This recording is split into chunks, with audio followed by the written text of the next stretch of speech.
Watergate and spoke into the urinal. I got through, too. Seen that new Nixon commemorative stamp? You don't have to lick it, you just look at it and it sweats itself onto the envelope. Then we had Jerry Ford, never blame him for our troubles. He didn't do anything. Everybody said that Jerry Ford was a bland president, not too exciting. I don't know about you, but I want my president to be bland. I don't want him to know how to work the media. Now, there's such a thing as reincarnation. I'm sure Jerry Ford would come back as yogurt. Every time I saw him on television, I thought I lost the color on my set. Then we had Jimmy Carter. Carter. Nice man, Jimmy Carter. Had a great smile, great teeth. You know that man could eat a pineapple through a tennis racket? You put a guy like Jimmy Carter in charge of inflation, it's kind of like putting Roseanne in charge of the Twinkies. Then we had Ronald Reagan, an actor. Could start a trend. Well, I don't get these actors going into politics like Mario Cuomo, the brother of Perry Como. Ronald Reagan not long ago announced bravely that he has Alzheimer's and he's looking forward to the sunset of his life. So Ronald Reagan bravely announced not long ago that he has Alzheimer's and he's looking forward to the sunset of his life. George Bush was envoy to China, chairman of the Republican Party, an ambassador, congressman, head of the CIA, vice president, president. Man cannot hold a job. He's dealing with Dan Quayle all those years.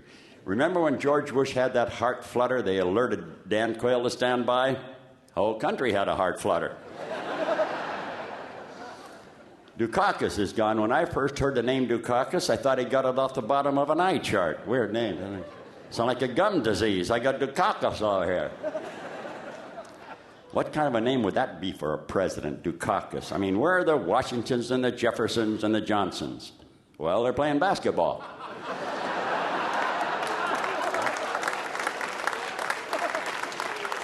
Well, in '88, I went down to Atlanta and got thrown out by the Democrats, and I ran a Republican before. Now, what's the difference between a Democrat and a Republican? Tell you what I think it is.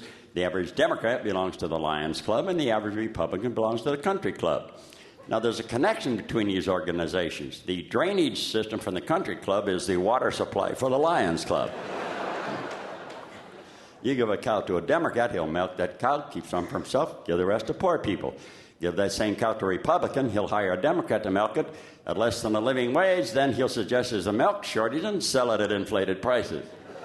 Of course, this enables him to buy a bull. With this bull, he makes a lot more cows, which he hires a lot more Democrats to milk. So you can see that the Republican does to the Democrat what the bull did to the cow. Anyway, a lot of name-calling in '88. I did not indulge in name-calling, unlike my sock-sucking scumbag opponents.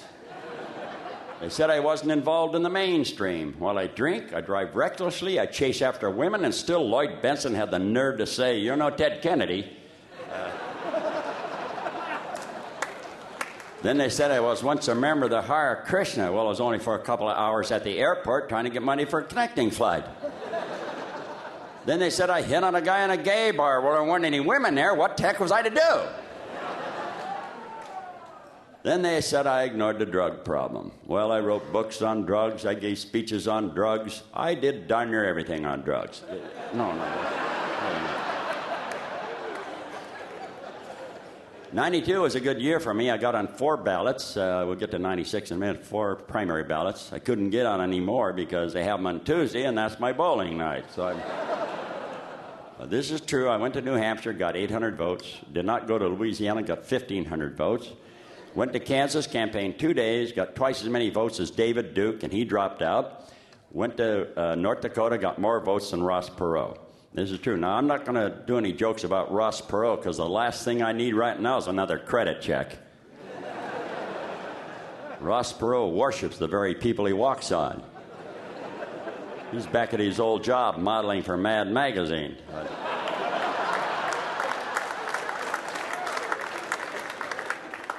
And, of course, we elected in '92 Bill Clinton from Arkansas. First man from Arkansas to become president. In fact, the first man from Arkansas to become anything.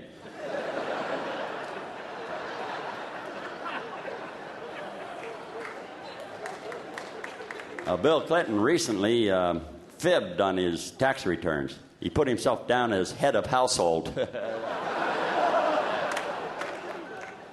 Of course, Al Gore is our vice president. I've been trying to get him to run with me, but I can't find him. Al Gore is kind of like Jerry Ford without the pizzazz.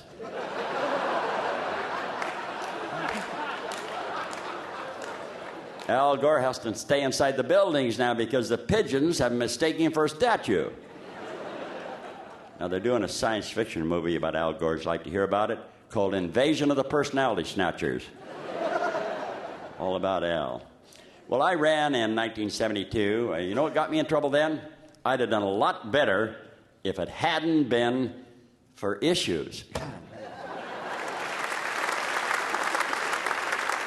Well, that was a long time ago. I'm older and wiser now. I think I know it's bothering most of you Americans, so it's tough for a lot of families to survive. In my family, we're now eating the cheaper cuts of meat. Last night, we had roast chicken faces. You know, I make all of my own shoes now out of the skin that forms on chocolate pudding. Everything's so expensive these days, too, even drugs. I don't do drugs, folks. I'm from a different era. Didn't grow up with drugs. I did try Coke once, and I'll get the thrill of that. It took me an hour to get the bottle out of my nose. Well, I don't do drugs. Well, once in a while I shoot up on Preparation H, but funny how my mind's starting to shrink doing that stuff. Other issues facing. I'll tell you what hasn't worked, Social Security. Now, they started Social Security in the 30s to solve the old people problem, and now we got more old people who have had before. Those old buggers all over the place. Getting anyway in elevators, walking slow, dribbling food down their chin, leave their fly open, drive you crazy, old people. Oh, I see that. The energy situation. For a while, we weren't supposed to have big cars. I think big cars are necessary sometimes because I cannot imagine a Hugo hearse going down the street. The legs hanging out the back, little red flag in the toe, that'd look weird. So if we ever have another gas crisis, as I said before, we have an overabundance of old people, why don't we just find a way of converting old people into gas? Well, you got regular, no lead, and Grandpa Ned. You could call it fossil fuel or something. Of course, I'm kidding. I mean, we take care of the old folks in our family. Grandma Paulsen lived right with us. We built a little lean-to in the back, and she was good company for the dog. Reminds me of a story of a little old lady sitting in the bar says, all right, anybody tells me what I have in my hand, get to take me home tonight. Guy down the end of the bar, she's got an elephant. She says, well, it seems we have a winner here. I know an old guy went down to get his Social Security, forgot his papers. You can't get your Social Security unless you have your papers. He says, wait a minute, open up his coat and says, look at those gray hairs. So they give him his Social Security. Went back home, his wife said, how'd you get your Social Security? Forgot your papers. Well, I just opened up the coat, showed him my gray hairs. She said, well, you should have dropped your pants. You could have got disability.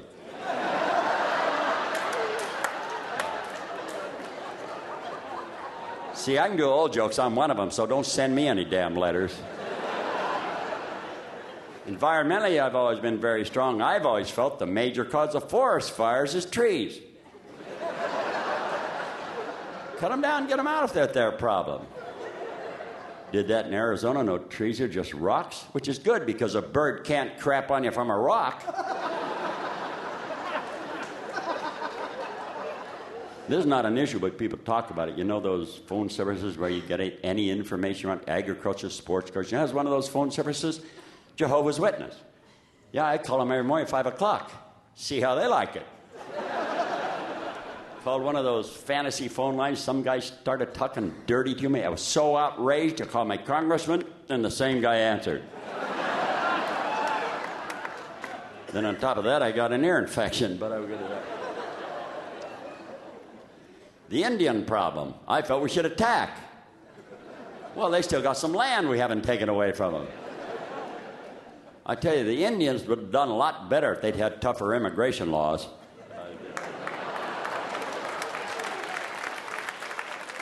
Now, I can talk about Indians because I'm part Chippewa myself. I don't know if you know this, but the Chippewa...